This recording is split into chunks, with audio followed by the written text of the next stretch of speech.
As an observer, the thought of someone vanishing off the face of the earth without a single trace as to where they went is both terrifying and thrilling at the same time.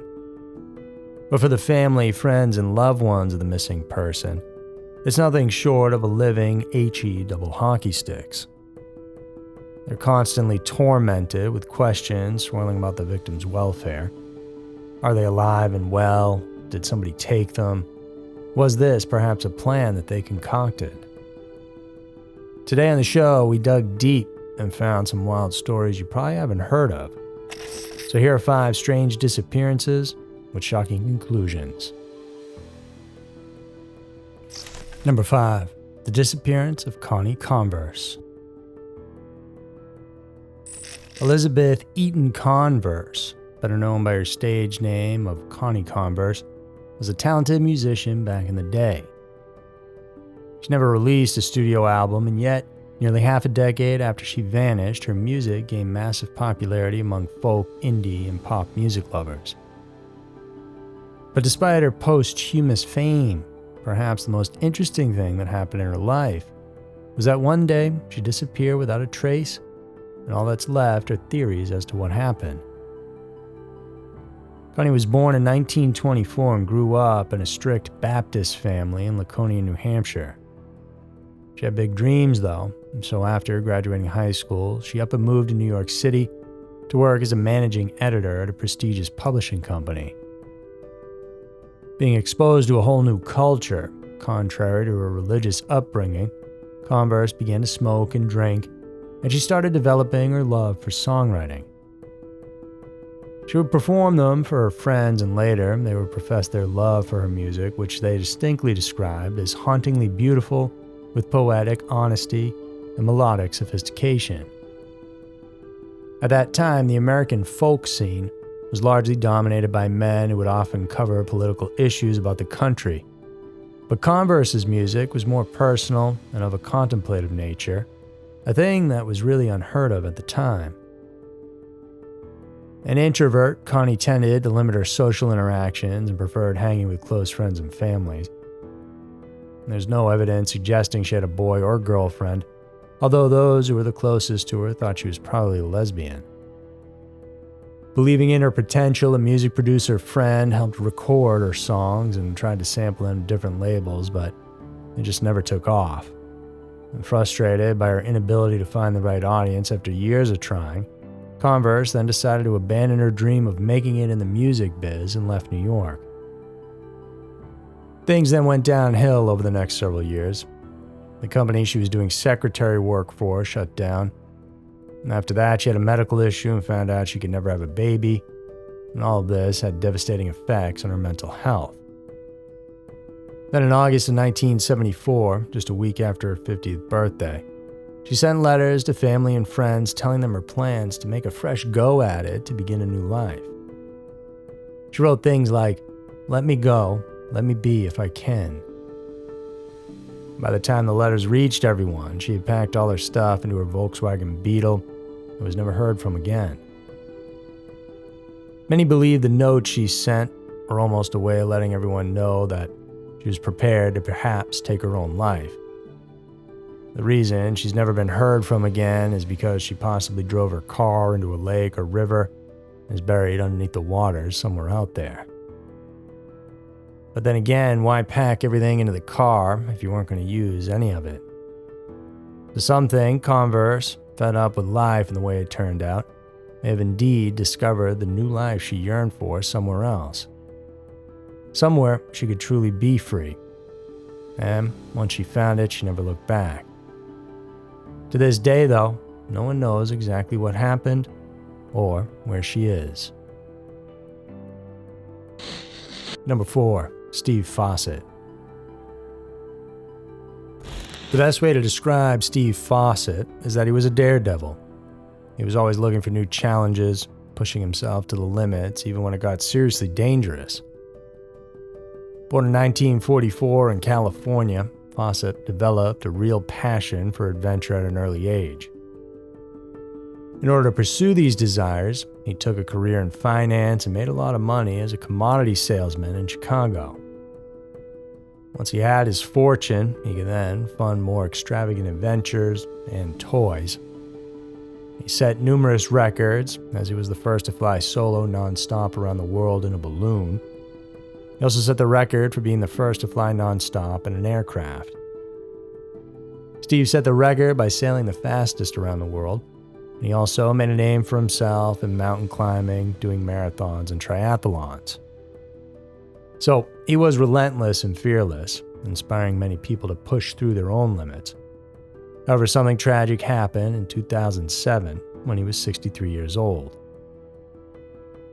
On September 4th, the multimillionaire took off from a private airstrip at the Hilton Ranch in Nevada aboard a single-engine Citabria Super Decathlon. It was going to be a routine flight that would see him back before the end of the day, but those close to him started to worry when 6 hours had passed after his intended return. Authorities then quickly launched a full-blown search and rescue operation to find the missing man. They assumed he must have crashed somewhere, and multiple teams comprised of people from various agencies joined in the effort.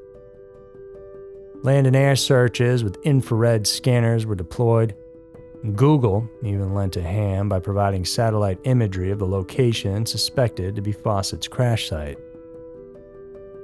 According to the estimates, this search operation cost almost $2 million, making it the largest one ever conducted for a person within the U.S. And the results yielded nothing. The mystery as to what happened to Fawcett thrived well for over a year, until October the following year when a hiker found some ID cards that belonged to Fawcett. A new search was done, and over the course of it, they found many small fragments of bones, and then 2 large human bones near the suspected crash site in Yosemite National Park in California. DNA test results later confirmed that those remains belonged to Fawcett. Investigators surmised that the pilot most likely died on impact as the crash site was minimal. After that, wild animals took various parts. He ended up scattered around the forest as tennis shoes were found to have animal bite marks. He lived a truly remarkable life and died in a similar fashion.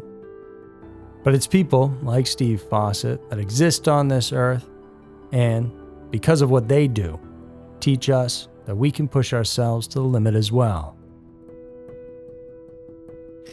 Number 3. The disappearance of Brianna Maitland.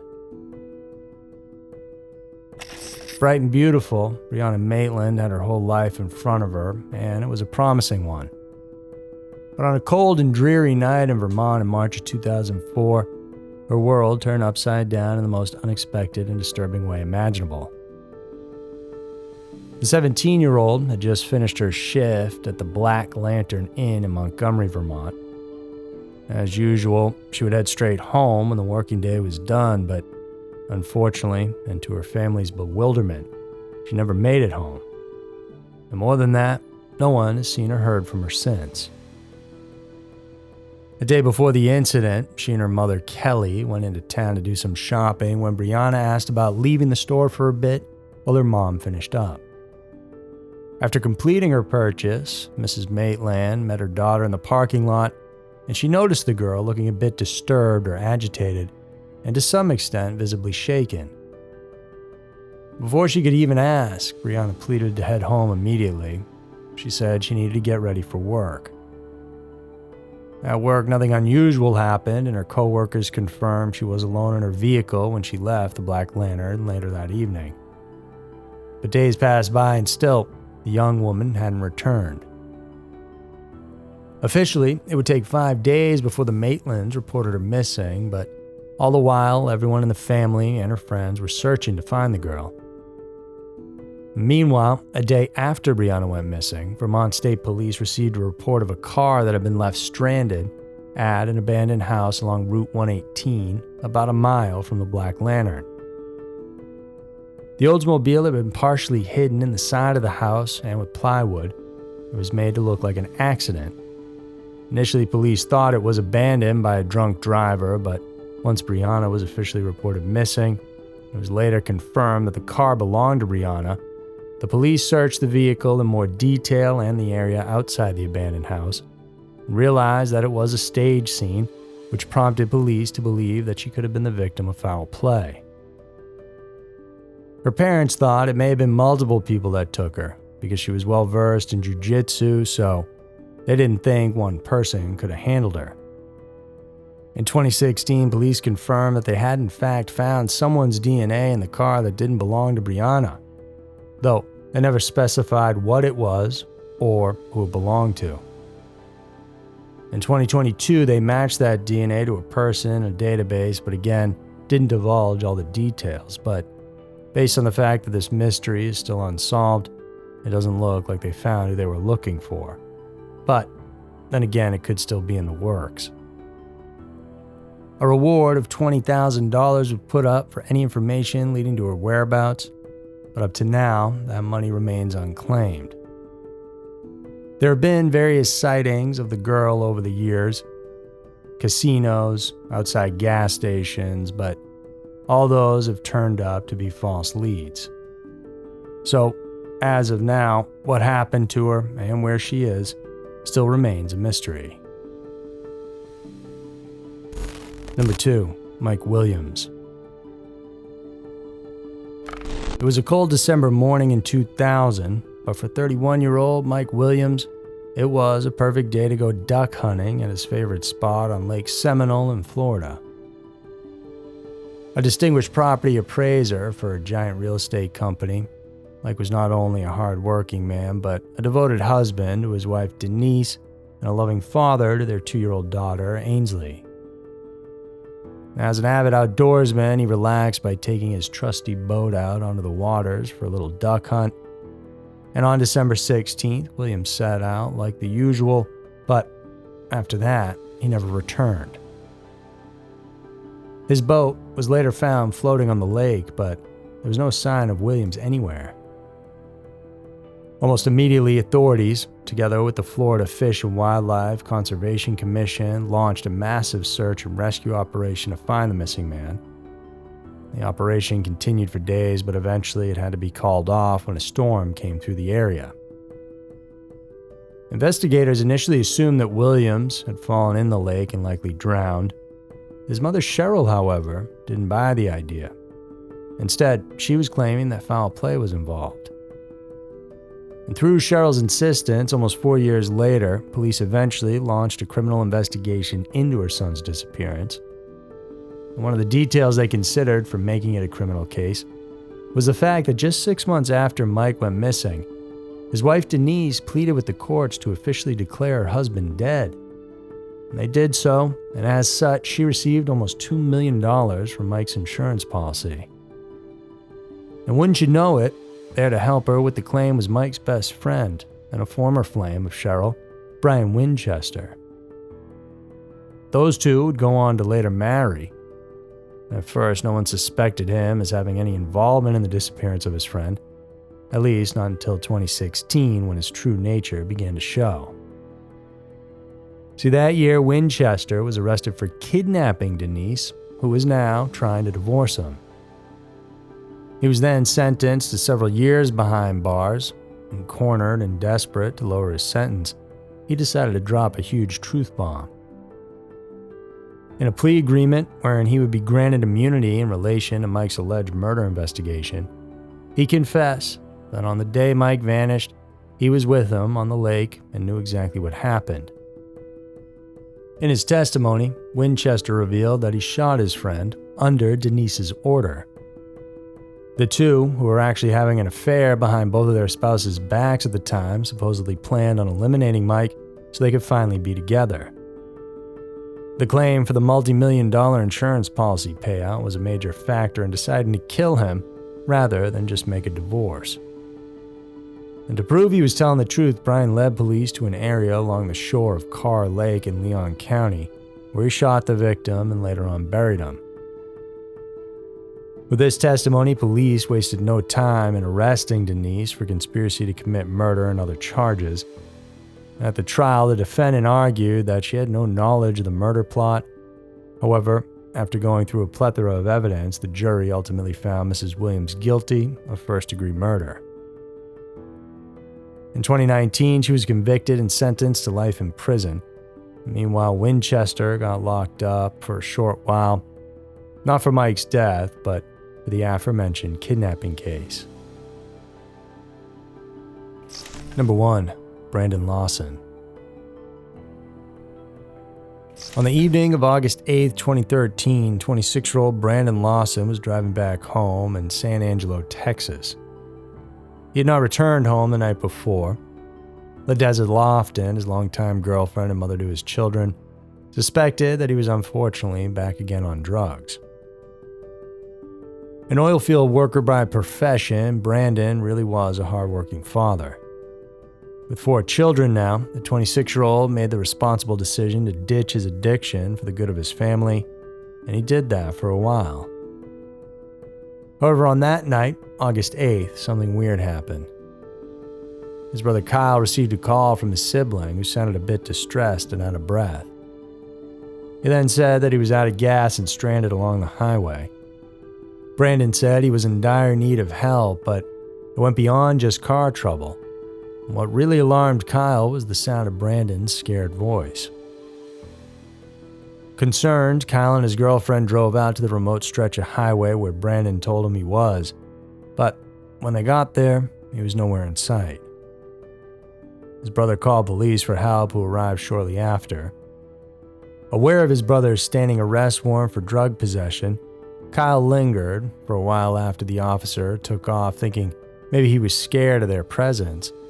Still though, Brandon never surfaced. By around 8 a.m. the following day, the truck was then towed away and authorities began to search the vehicle for any clues.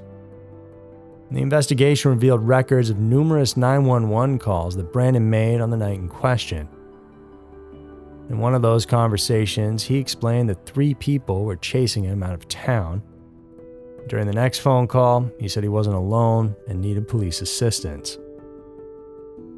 And this was enough to convince investigators that foul play may have been involved in his disappearance. But without any leads to follow, police found it impossible to track down the missing oil rig worker. Meanwhile, Brandon's family continuously searched for answers. They set up a Facebook page and a tip line, hoping someone would come forward with any information about his whereabouts.